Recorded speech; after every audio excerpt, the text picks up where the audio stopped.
Alrighty, folks, when inflation jumps, when you hear the national debt is over $37 trillion, you ever think, well, hey, maybe now would be a good time to buy some gold? Well, there's a hedge against inflation, peace of mind during global instability, or just for sensible diversification. Birch Gold Group believes every American should own physical gold, and by the way, so do I. And so they created something special until September 30th. Think about that. Just how many days is that? Like 12 days from now? 13 days? If you're a first-time gold buyer, Birch Gold is offering a rebate of up to $10,000 in free metals on qualifying purchases. To claim eligibility and start the process, request an info kit right now. Just text America, the word America, to 989898, plus Birch Gold can help you roll an existing IRA or 401k into an IRA in gold. And you're still eligible for a rebate in free metals of up to $10,000. Birch Gold is the only precious metal company I trust, as do their tens of thousands of customers. So make right now your first time to buy gold. If you haven't done it before, you should have. Do it now. And take advantage of a rebate of up to 10 grand when you buy by September 30th. Text the word America to 989898. Claim your eligibility and get your free info kit. Again, text that word America to 989898. If you don't know how to do that, you just open up a text box. And up top, you put in 989898 and go into the body of the text and just type in America, hit send, and they'll get right back to you. All right, folks, Charlie Kirk's tragic and horrific murder has really exposed every flaw of the mainstream media. We've seen toxicity, false reporting, downright lies from literally every left-wing outlet. An ABC reporter, I talked about this with Patrick Bet-David this morning on his podcast. This will blow you away. ABC reporter just provided another example of the left's miserable coverage during a report about the suspected killer and his transgender lover. Now listen carefully to what this clown says. Watch.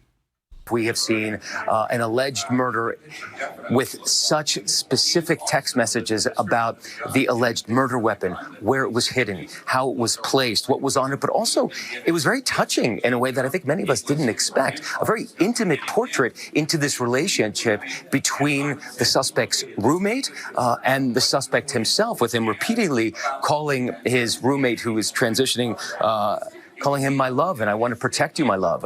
So it was this duality of someone who the attorney said not only jeopardized the life of Charlie Kirk and the crowd, but was doing it in front of children, which is one of the aggravating circumstances of this case. And on the other hand, he was, speaking so lovingly about his partner. So a very interesting and, as Pierre said, riveting press conference, David. Mad Dog, did you hear what he said? He thought it was cute. He thought it was warm, touching. Are you freaking kidding me, Matt Gutman, ABC? You loser. You're supposed to be a journalist. You're supposed to report what you see. That's what journalism is. That's what reporters do. You don't speculate on whether it's cute or not that an assassin was sending love notes to his friend, his boyfriend. Speaking of that, Mad Dog had a great idea. Let's read these little notes that they were sending back and forth to each other, because I have a theory. And I brought this out this morning on that podcast with Patrick Bet-David. I haven't heard this before. I believe this from the bottom of my heart. Remember, the shooter, 22-year-old Tyler Robinson, 22-year-old, texting with his trans boyfriend roommate. Who texts like this? Who speaks like this? Who types like this? We are quoting. Put it up there, Mad Dog.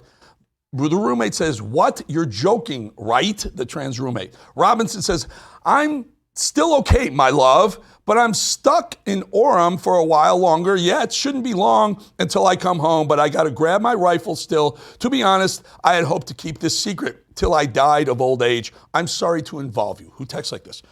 Then the roommate says, "You weren't the one who did it, right?" Robinson says, "I am. I'm sorry." Admission of guilt right there. Interesting, right? Roommate says, "I thought they caught the person." Robinson says, "No, they grabbed some crazy old dude.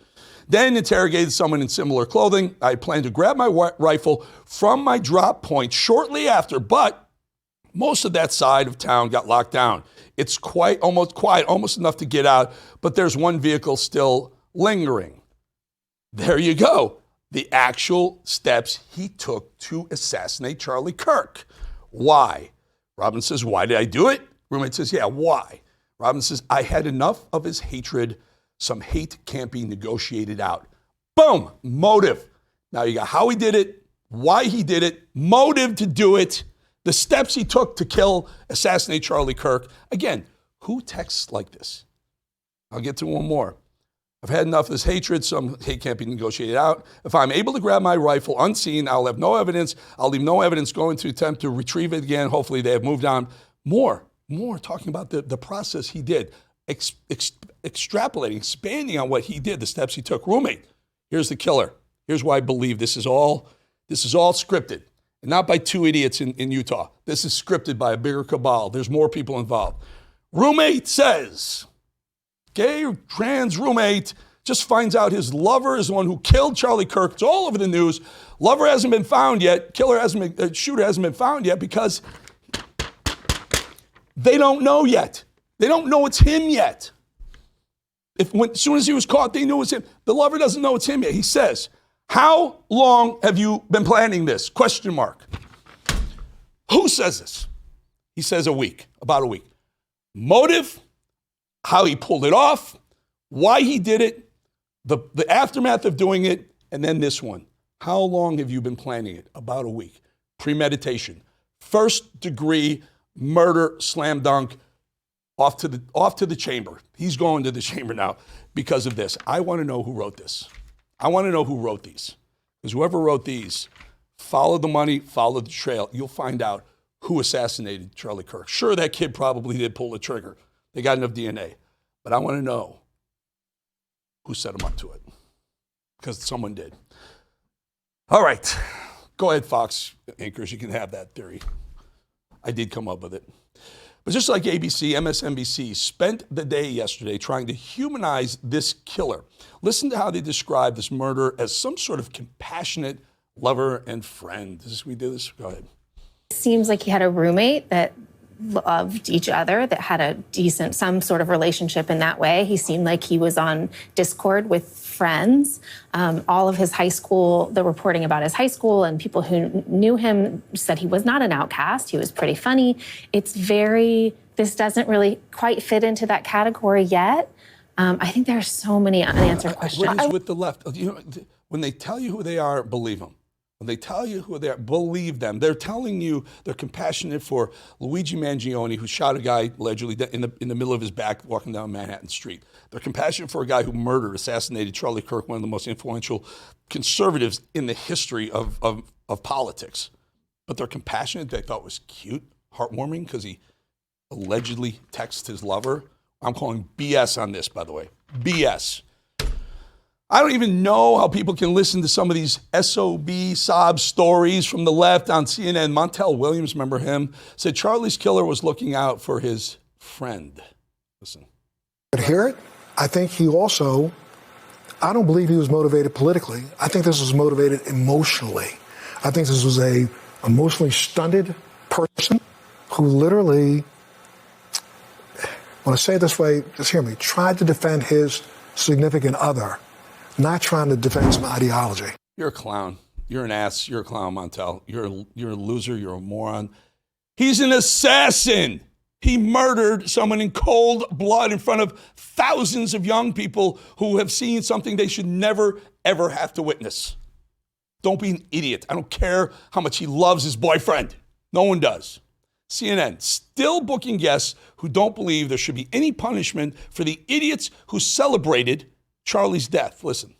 It's illiberal, and it's the opposite of what Charlie Kirk would have wanted. Charlie Kirk was a debater. I didn't like what he said, and I was offended by what he said. That's all right. It's not illegal. It's not a crime to offend someone. And yeah, I think this is the opposite of what we need. And we're just as violence is the opposite of what we need to counteract speech we don't like. We need more speech, not less. When we meet speech we don't like, we meet it with more free speech. We have to debate our ideas. We have to be able to talk about the things that we disagree with. We have to do that civilly, but we can't punish people for disagreeing with us. We can't punish people for being jerks and celebrating the death of someone. That's not illegal. I'm not even gonna go there. I'm so done with these liberal leftists. They're nut jobs. Let's just leave it at that. All right, we'll be back 2.5 minutes. After baseball, I came here Wall Street, every second, pressure. Every decision, a bet. Some guys broke, some ran. I didn't. Pressure's not the enemy, weakness is. You either rise through the fire or get left in the ashes. That is the edge.